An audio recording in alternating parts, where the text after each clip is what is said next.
Hey guys, welcome back to my channel. If you're new here, welcome. I'm Shadavia and this is Ohshebudgets, where we talk about all things money, budgeting, and savings related.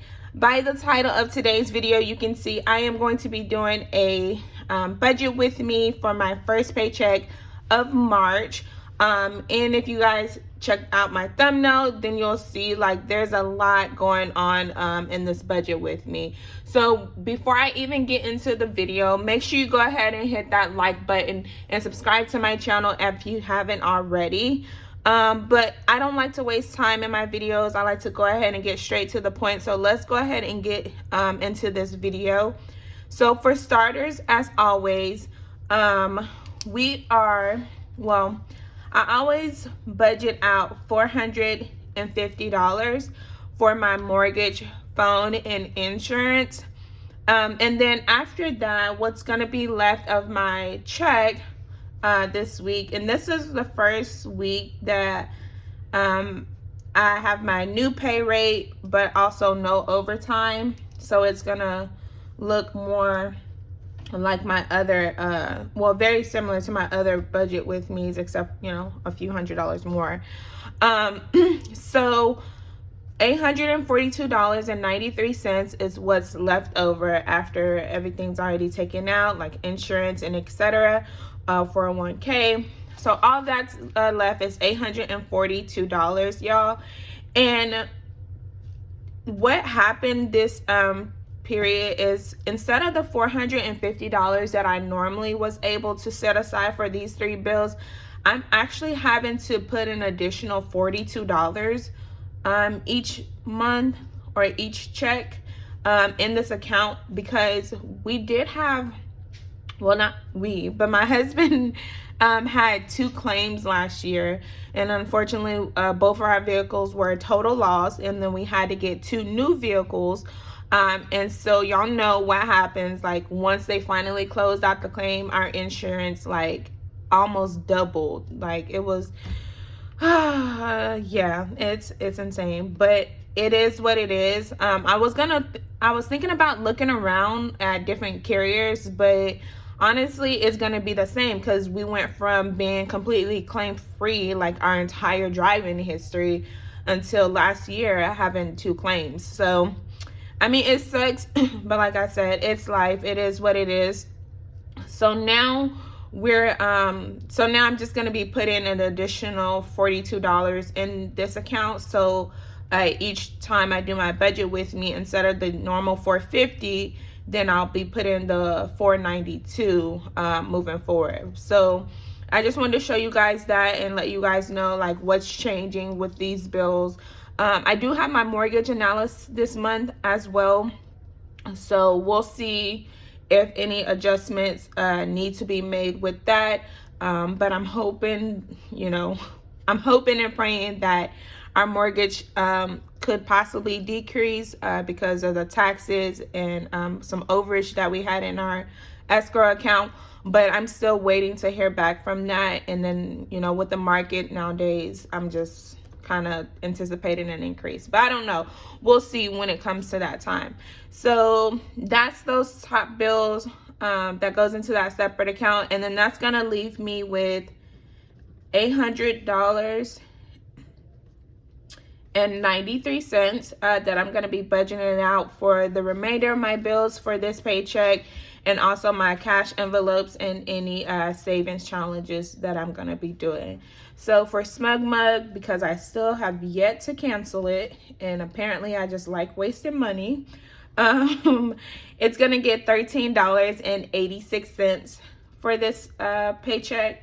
Then Adobe is still $10.98, and it seems like all the subscriptions are like increasing, and I know it's because of inflation, but Adobe has actually stayed the same for me, and I use it a lot, so I don't plan on canceling that one.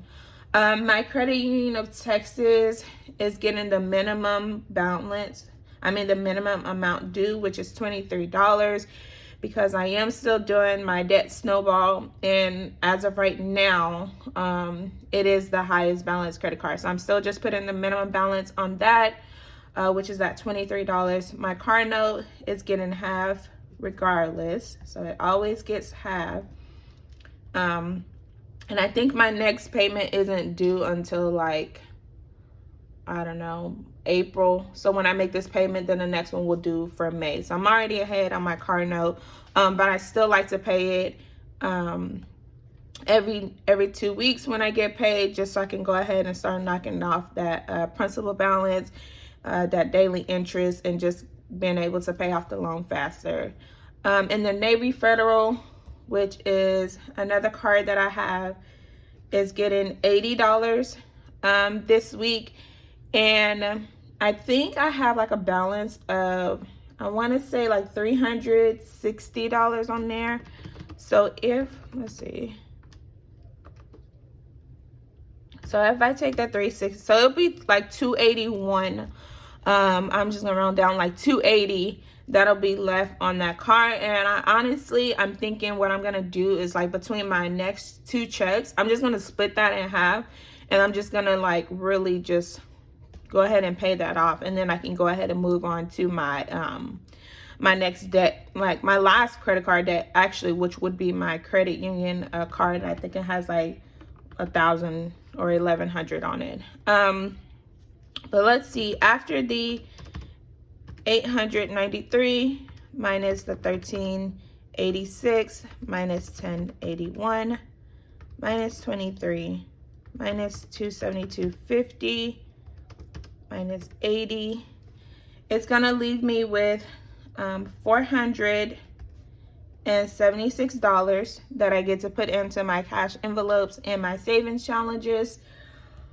We are going on our spring break vacation next week. Actually, we're going Thursday, Friday, Saturday, and then we're coming back Sunday. So for groceries, instead of $100, I'm gonna budget out $75.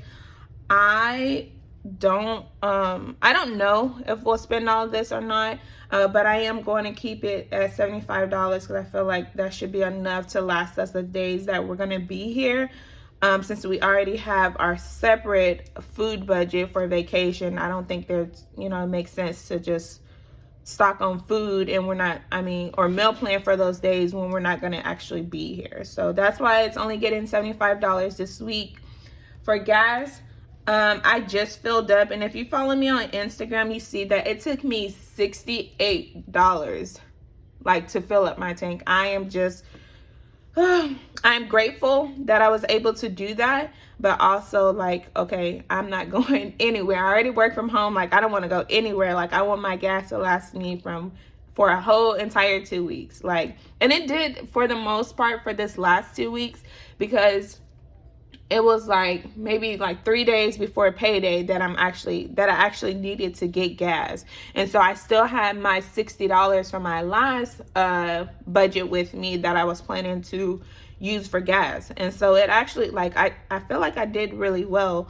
And then with us going on vacation next week, I don't see us needing this $50, like I said, because I just filled up, and also I work from home. I don't plan on going a million places, but you never know. I'm saying that now, and then it comes up, and then I'll probably need, $70. I don't know. But I did budget $50 for this check. For household is getting $20. I'm actually going to be getting some toilet paper and paper towels this week. I think I'm just going to do 2 of each, just so it kind of stay with like 2 and 2. I thought about getting more tissue, but y'all know how my family does with the paper towels. Like, they still do it, and I'm just like, come on now. Like, they literally open up a new paper towels without even like checking. I'm thinking maybe if I just get a paper towel roll, then they'll know, like, hey, there's paper towel on the roll, don't open up a new one. Like, it's not that hard, but they keep doing it, and it just seems like we run through paper towels like nothing. So I am getting that with our household budget this week. For self-care, I'm gonna do some self-care before we actually leave for a vacation. So I'm actually gonna give myself $60. And y'all, my little self-care envelope, I counted it the other day. it's growing nicely. Let's just say that it's growing nicely. So I can do a few things if I wanted to. So miscellaneous this week is getting $10, and I have no plans for that at this time, but we have it there if we need it. Family fun, I think we have one. This is our last basketball game. It's actually the playoff game this week. So this will be our entry fee. I think it'll actually be like $15, but I just still put $20 just in case, you know, we need a snack or the baby wants a snack, or if we do, like we have soccer this weekend too, if the kids want a snack or something. I don't know. I plan on taking all the snacks, but I just gave it a little extra just in case. And then vacation, like I said, our vacation is fully funded, but I'm still gonna put an additional $40 in there, just because if we did, you know, if we did need it, it'll come in handy or something like that. If not, that's awesome. I can, when I come back, I can reassess and I can put it somewhere else, probably in my 100 envelope challenge. But we'll see when we come back. I'll report back after we leave. I mean, like once we return from vacation. And then lastly, I have my savings in. I'm still putting nothing in my emergency fund. When my CD matures next month on April the 11th, I believe, I'm just gonna go ahead and take that money out, and I'm gonna put it into my Capital One high yield savings account, and then I'm just gonna use that account as my emergency fund. So right now I'm not budgeting anything out of my paycheck for emergency fund, but instead I'm gonna just use my certificate funds to actually put into my emergency fund. And then for my 100 envelope, I am doing $90, which should take care of another three envelopes for me. And then I said I was gonna do a cash stuffing once I hit 10, but I think I'm gonna do it every time I hit 5, so I can just take the money out, stuff it in an envelope, take it out, stuff it in an envelope. But at this point, I think I should be at a total of maybe even 6 envelopes that I still need to stuff at this point. But I'll come back to that. I do need to go ahead and stuff those, so I'm not just keeping that cash in those envelopes. And then lastly, for the month of March, if you watch my my savings challenges video, it had to been in January, because I've only been doing like budget videos on YouTube since January. But I did put Chris Budget's New Year, New Money challenge for the month of March. So that's the challenge that I'm actually going to be completing for the month of March. And it's a $75 challenge. And for this paycheck, I'm actually going to be since I get paid bi-weekly, I'm going to be giving this one $35. And so $35 should take care of the new year portion, and then next time I get paid, it will be the new money. And then in the end, I'm just gonna keep that $75 that I saved and put it towards our vacation that we're actually planning for Christmas as well. So let's go ahead and calculate this, and it should take us down to 0. I never account for the change, so let's just do 400 minus the 75, minus 50, minus 20, minus 60, minus 10, minus 20, minus 40, minus 90, minus 35. And that leaves us with a 0 base budget. If you guys are like experiencing inflation and having to readjust your budget as well, like let me know in the comments what you guys are having to adjust and how you guys are doing with all this price, you know, increase on literally everything. But that is it for today's video. Thank you guys so much as always for watching, and I'll see you guys in my next video. Bye.